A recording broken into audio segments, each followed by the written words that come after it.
রাত্রি যখন হয়ে গেছে, বন্ধুরে এবার মেয়েটা বাবার পাশেই শুইতেছে, বাবাকে আদর করতেছে, চুমা খাইতেছে, বাবাকে জড়াইয়া ধরতেছে।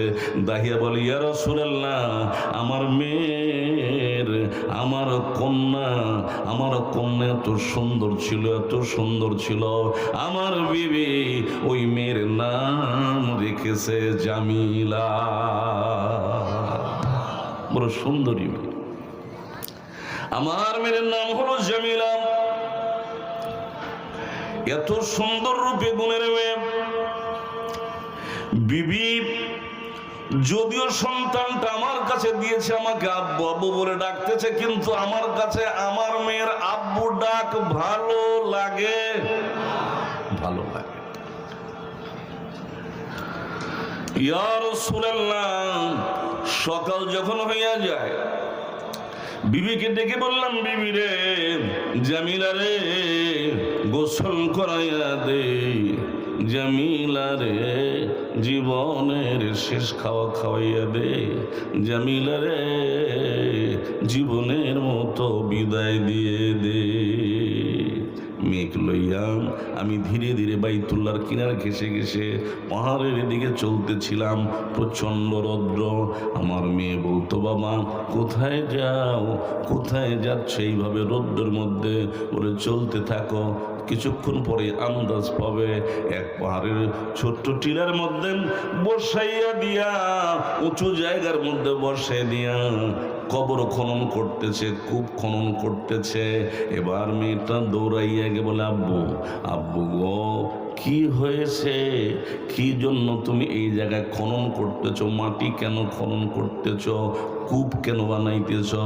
দাহিয়া কয়, তোমার জায়গায় গিয়া তুমি বসো, কিছুক্ষণ পরে আন্দাজ পাইবা কি জন্য আমি এই খালটা খনন করতেছি, কূপ খনন করতেছি।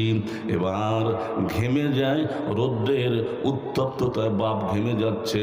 ছোট্ট বাচ্চা বাবার ঘাম সহ্য না করতে পেরে দৌড়াইয়া আসিয়া নিজের জামার কামিজের আঁচল দিয়া বাবার ঘাম মুছিয়া দেয়। বলি, ইয়া রাসূলুল্লাহ, তাতেও আমার দরদ হয় না, তাতেও আমার মায়া হয় না? কত খারাপ মানুষ, চিন্তা করে আমার ভাইরা।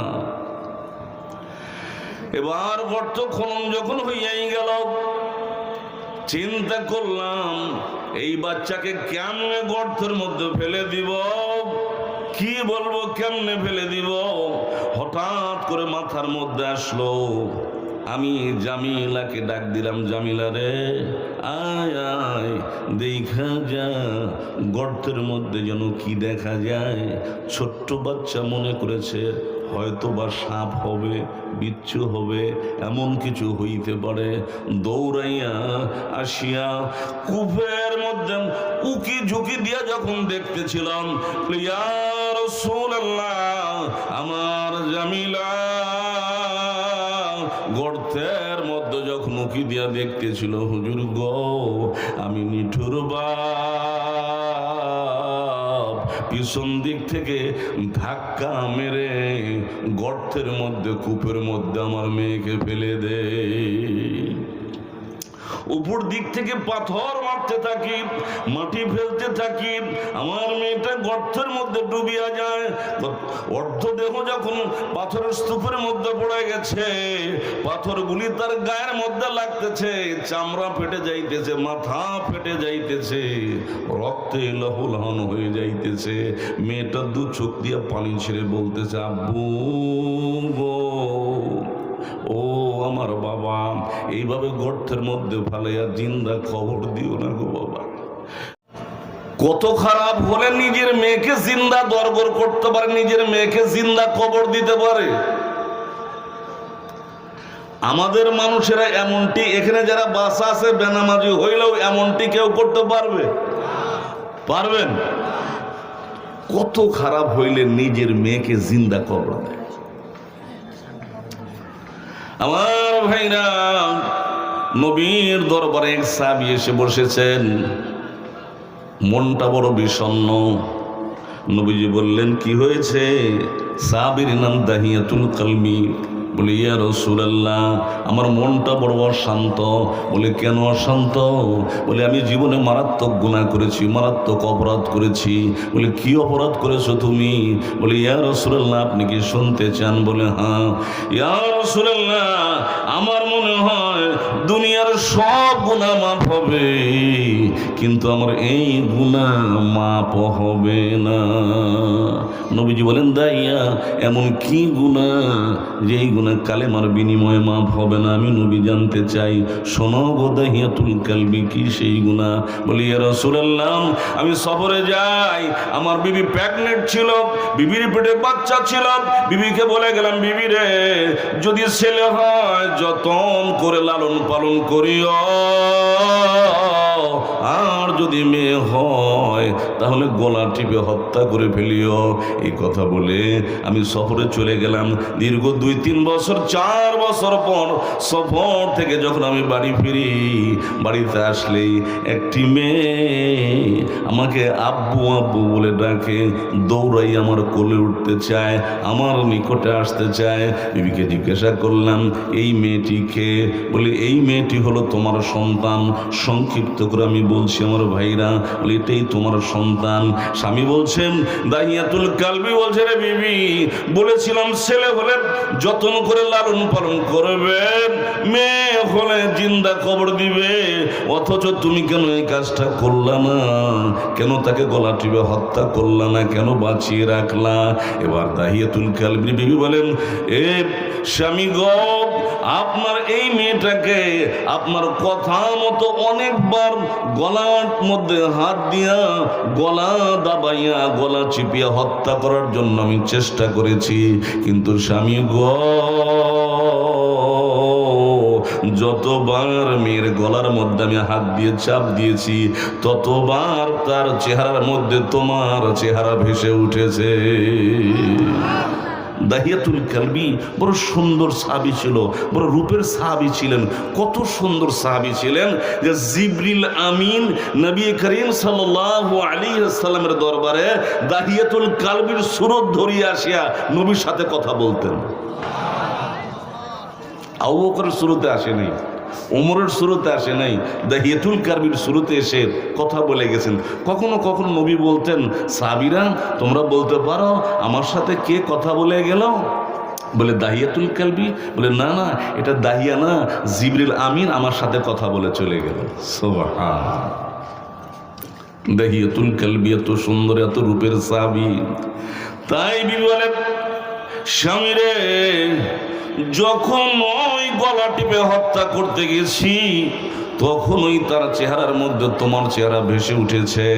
আর আমি তো মা হইয়া সন্তানকে আমি হত্যা করতে পারি না। তোমার মেয়ে তুমি যা খুশি করতে পারো। রাত্রি যখন হয়ে গেছে, বন্ধুরে, এবার মেয়েটা বাবার পাশেই শুইতেছে, বাবাকে আদর করতেছে, চুমা খাইতেছে, বাবাকে জড়াইয়া ধরতেছে। দাহিয়া বলে, ইয়া রাসূলুল্লাহ, আমার মেয়ের, আমার কন্যা এত সুন্দর ছিল, এত সুন্দর ছিল। আমার বিবি ওই মেয়ের নাম রেখেছে জামিলা। বড় সুন্দরী মেয়ে, আমার মেয়ের নাম হলো জামিলা। এত সুন্দর রূপে গুণের মেয়ে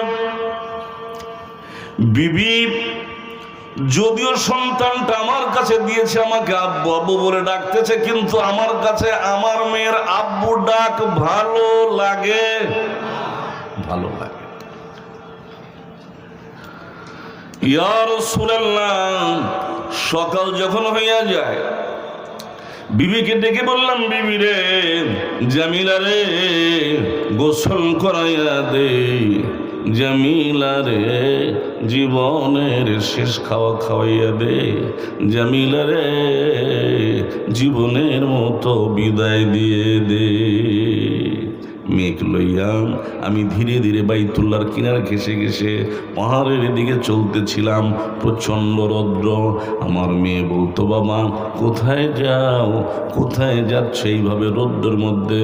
বলে চলতে থাকো, কিছুক্ষণ পরে আন্দাজ পাবে এক পাহাড়ের ছোট্ট টিলার মধ্যে বসাইয়া দিয়া, উঁচু জায়গার মধ্যে বসাই দিয়া কবর খনন করতেছে, কূপ খনন করতেছে। এবার মেয়েটা দৌড়াইয়া গে বলে, আব্বু আব্বু গো, কি হয়েছে? কি জন্য তুমি এই জায়গায় খনন করতেছ? মাটি কেন খনন করতেছ? কূপ কেন বানাইতেছ? দাহিয়া কয়, তোমার জায়গায় গিয়া তুমি বসো, কিছুক্ষণ পরে আন্দাজ পাইবা কি জন্য আমি এই খালটা খনন করতেছি, কূপ খনন করতেছি। এবার ঘেমে যায়, রোদ্রের উত্তপ্ততায় বাপ ঘেমে যাচ্ছে। ছোট্ট বাচ্চা বাবার ঘাম সহ্য না করতে পেরে দৌড়াইয়া আসিয়া নিজের জামার কামিজের আঁচল দিয়া বাবার ঘাম মুছিয়া দেয়। ইয়া রাসূলুল্লাহ, তাতেও আমার দরদ হয় না, তাতেও আমার মায়া হয় না? কত খারাপ মানুষ, চিন্তা করেন আমার ভাইরা। এবার গর্ত খনন যখন হইয়াই গেল, চিন্তা করলাম এই বাচ্চাকে কেমনে গর্তের মধ্যে ফেলে দিব, কি বলবো, কেমনে ফেলে দিব। হঠাৎ করে মাথার মধ্যে আসলো, আমি জামিলাকে ডাক দিলাম, জামিলা রে আয় আয়, দেখা যা গর্তের মধ্যে যেন কি দেখা যায়। ছোট্ট বাচ্চা মনে করেছে হয়তো বা সাপ হবে, বিচ্ছু হবে, এমন কিছু হইতে পারে। দৌড়াইয়া আসিয়া কূপের মধ্যে উকি ঝুঁকি দিয়া যখন দেখতেছিলাম, ইয়া রাসূলুল্লাহ, আমার জামিলা গর্তের মধ্যে যখন উকি দিয়া দেখতেছিল, হুজুর গো, আমি নিঠুর বাপ পিছন দিক থেকে ধাক্কা মেরে গর্তের মধ্যে, কূপের মধ্যে আমার মেয়েকে ফেলে দে। উপর দিক থেকে পাথর মারতে থাকি, মাটি ফেলতে থাকি, আমার মেয়েটা গর্তের মধ্যে ডুবিয়া যায়। অর্ধ দেহ যখন পাথরের স্তূপের মধ্যে পড়ে গেছে, পাথরগুলি তার গায়ের মধ্যে লাগতেছে, চামড়া ফেটে যাইতেছে, মাথা ফেটে যাইতেছে, রক্তে লহুলহান হয়ে যাইতেছে। মেয়েটা দু চোখ দিয়া পানি ছেড়ে বলতেছে, আব্বু গো, ও আমার বাবা, এইভাবে গর্তের মধ্যে ফালাইয়া জিন্দা খবর দিও না গো বাবা।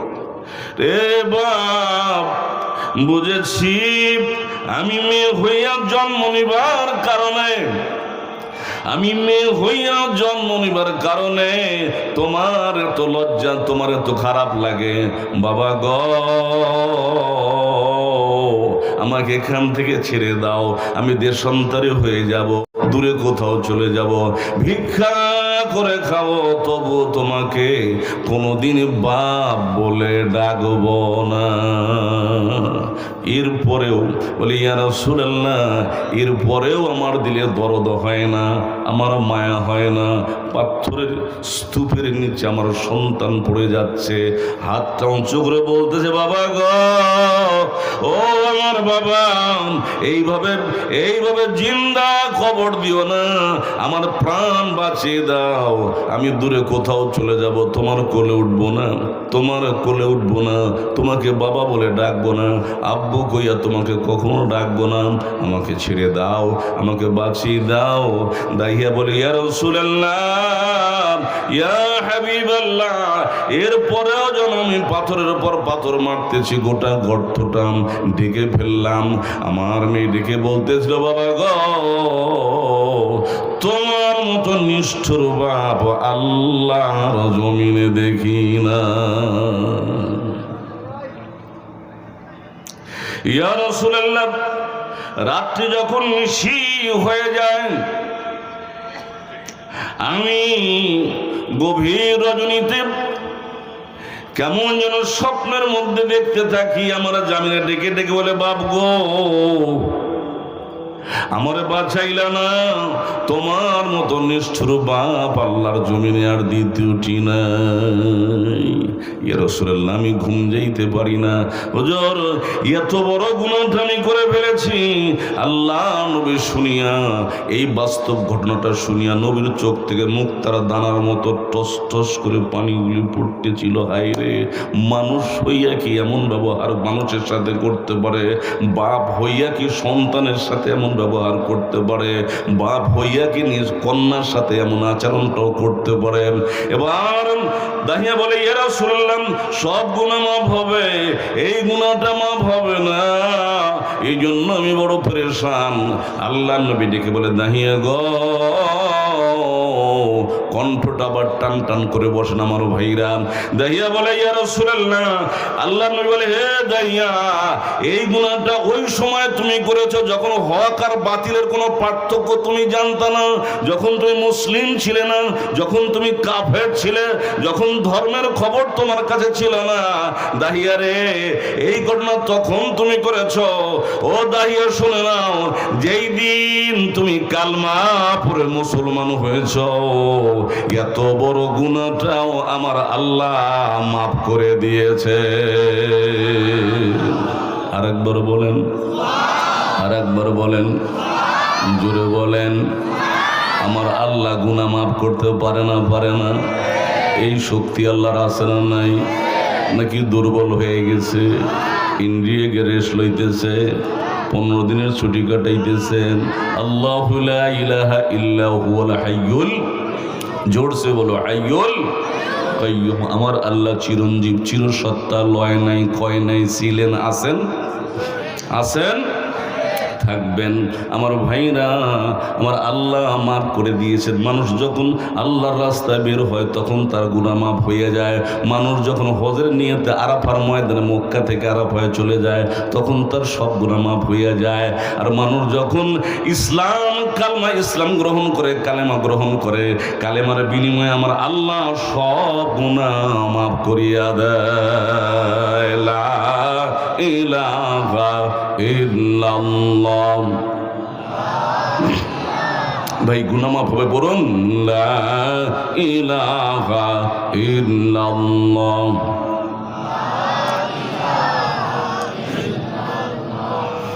লা ইলাহা, লা ইলাহা ইল্লাল্লাহ, ইল্লাল্লাহ, ইল্লাল্লাহ, লা ইলাহা। আরে চাঁদ সূরজ আর গ্রহ তারা আমার আল্লাহ নামের পাগল পারা ছিল। কোন মারহাবা। চাঁদ